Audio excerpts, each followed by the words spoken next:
hold on, this is so cool. Ah, it lights up. Yeah, so cool. Yeah, I'm gonna take it off now and get a different hair tie. Hold on, I'll be back. I really should have planned this better, but this is what I'm going to be wearing today. I'm going to do my cat earring. I'm going to do my nails later. This is slightly different from my other videos because I'm fully made up. this is how I usually look. Well, not with a hoodie. I just put that on because I'm cold and I'm home, so it doesn't really matter how I look. But yeah, I'll probably take off my makeup before I go to bed. It's a good idea, especially with the like fake lashes. You can't really tell. They're like, I really like them. But anyway, I'm rambling. Well, today I said that I would talk about embarrassing stories, and there was actually a reason why I brought these along into the video, because they relate to an embarrassing story. So I'm like, okay, it was on 2 days ago. I went out with my flatmates just, to feel better and sort of just hang out and have fun. I went to this local pub.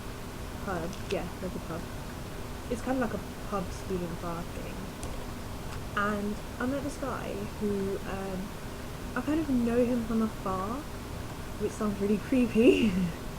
But basically, he's in this society, and I joined the society, and then I went to like 2 meetings, and then I've always kind of seen him like a couple of times like around. But yeah, so I don't really know him, but I know of him. Yeah. So we're chatting, and actually have like tons of things in common. So he came back to mine, and nothing happened. I don't roll that way, thank you very much. He was actually kind enough to just walk me home. And I felt safe to do it because I know of him, and also I know the type of person. Well, I know I don't, but I'm pretty sure I know what type of person he is. He's like a nice bloke, and everybody's going to use with him, so nothing untoward would happen. Especially since we weren't like hammered. But anyway, back to the story. So he came round and we spent the night mostly talking about like our shared interests. But anyway, to the embarrassing part. He's like, it's about 12 and he gets ready to go home, like 12 in the afternoon. And so I like go downstairs. I'm like, okay, just go to the toilet and just like freshen up, like brush my hair. And then I use the toilet, it's like the gross, and I realise that my period has started. So I'm like, oh, this is so embarrassing. So like I come in and I'm like, oh, I'm really cold. I'm just gonna put like billions of layers on. So I can't just be like, hold up a second whilst I just take my pad and I'm going to go in the toilet. So I put on like clothes. I like put on like my robe, my pink robe, and I'm like, and then like he's just talking, and I was just thinking like, fuck, leave now. Like, I don't want to give him the wrong impression. It's not like I want him to, like, go. We're having, like, such a good time just talking and, like, hanging out. But, like, I was, like, the other side of me is like, oh my god. So, he finally gets up, goes to leave, and I can't remember what he did. Oh, he, like, went over to the side. Like, if you go into my room, like, when you open the door, there's, like, a mirror. And he was, like, over the side, getting, like, his, phone, because I put, like, all our phones and stuff like by my desk, and I turned around and looked through the mirror and I realised that like I've leaked through my robe, and like you can see like a little red mark, and I'm like, oh. So I'm like, oh shit. So I'm like, okay, you go first. And he's like, no, ladies go first. And I'm like, no, you just go first. Like, and he's looking at me like, weirdo. And then so we go down the stairs, and then we realise like he'd forgotten something up here. Oh, he wanted to like take down my number, and I was like, oh, I don't have a notepad. So went back upstairs, and I'm like, is that after you? And I'm like, oh shit. So I had to like walk up the stairs whilst I'm looking at him and talking, and I looked like the weirdest, most try-hard person in the world. And then I managed to like write down my number, give him my number, because I don't really hand out my number to people.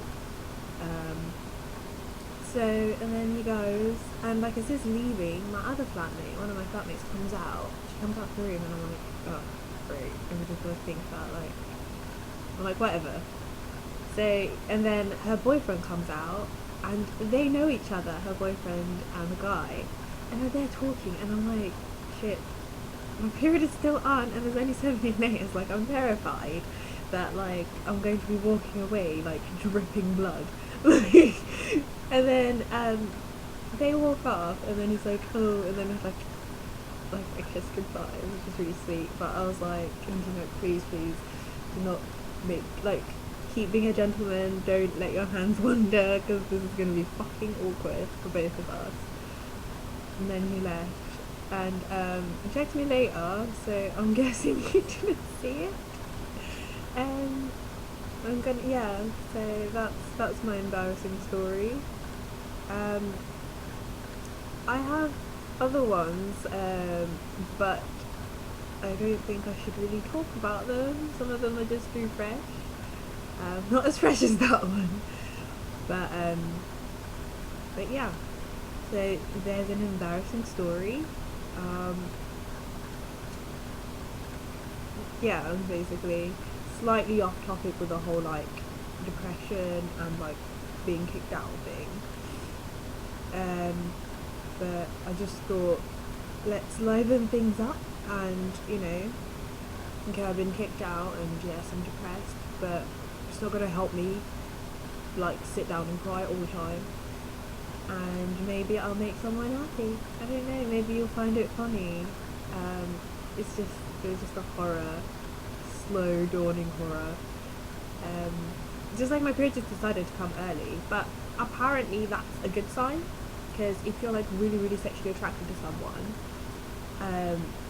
you're actually more likely, your period is more likely to come early. So I suppose that's a good sign for him. Which is a bit, I thought it was a bit counteractive when I think about it. I don't know.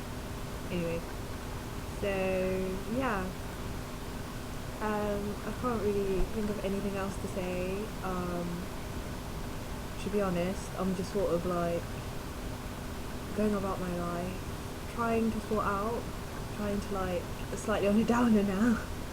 I'm trying to like sort something out with my parents, so that like we can like move on from this. Obviously nothing, once you leave your parents' house or guardian or whoever in like this sort of situation, your relationship will just never be the same again, because everybody does things and says things that they really can't take back, and I'm gonna have to come to terms with that, and so are they, and it's gonna be hard for everybody, but I'm willing to work it out, and hopefully between my brother and my uncle and me and my parents, we'll work something out.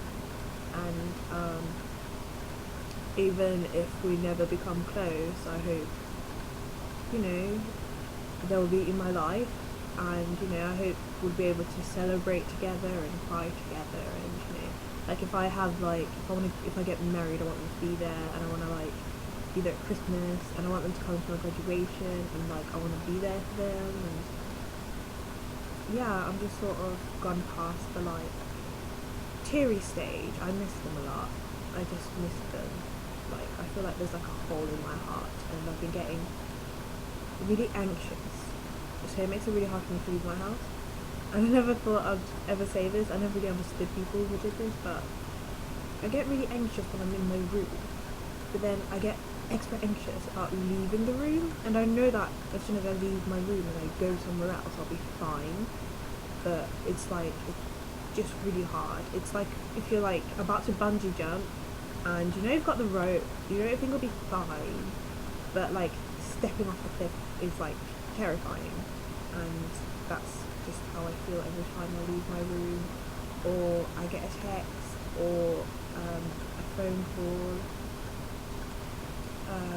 But you know, I just sort of have to deal with it. I can't afford to just stay in my room. Life doesn't work like that for adults. So, and I'm an adult now, apparently. But yeah, slight ending on a bummer note. But yeah, I'm gonna go make some green tea now because that's like my thing. And also, now that I've moved out on my own and I've got limited money, all of a fucking Sunday, all of a bloody sudden, I'm like hungry all the time. I'm literally eating myself out of pocket. It's like, when I was at home, like my parents would cook like tons of food for me and like be like, oh, what do you like, what do you like? And just like go out of their way to like, try and find food I like. And I'd be like, oh, 1, 2, 3 nibble, oh, I'm fine, I'm not hungry, I'm not hungry. Now, it's like, I'm just hoovering everything. It sucks. But yeah, so I've got a feeling through the progression of this vlogging, I'm just going to just get bigger and bigger and bigger. I don't care. Food is delicious. I'm probably gonna like go through this. I've gone through a packet. I went through a packet in 2 days of cheddar. It's like 180 grams. That has got to be toxic to like my heart and arteries. Like fucking delicious. That with French stick. But yeah, anyway, this vlog's been long enough. I'm gonna try and do a book review. I'm gonna give my. I'm gonna take this off. It's a bit uncomfortable. I'll put this one on. It's my happy hat. Yay! Hopefully it's not too distracting. But yeah, he bought me that.